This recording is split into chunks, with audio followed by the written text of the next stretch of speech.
Femi from Vienna, good evening. Good evening, Mr. Farage. You led the Brexit campaign, saying that you were going to return the UK to order. You called it a victory for ordinary people, but not for regular people.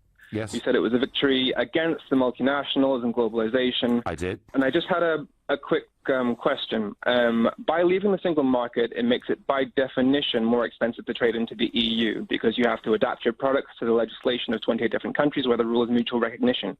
Because mutual recognition is the rule that allows us to make a product in a certain way that matches UK legislation, which means that all other EU countries have to accept it, which means by definition makes it more expensive.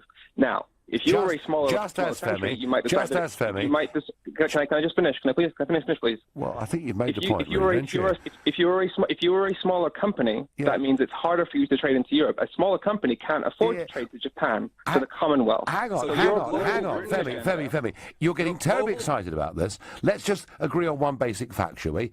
85% of the world's economy, and that percentage grows every year, is outside the European Union, and there's a trade with any... And can small companies export to the outside the European Union? Yes, of course they can. If they have the right product at the right price, then yes, they it's much more expensive. By definition, they become multinationals. So should we? So should we obsess? Should we obsess it makes it more expensive on the 15% EU, and who does of the that global benefit? economy that is Europe? It benefits the companies that are large enough to afford to export to it beyond the EU more than it benefits those who can barely afford to export to Europe. So, who does Brexit benefit?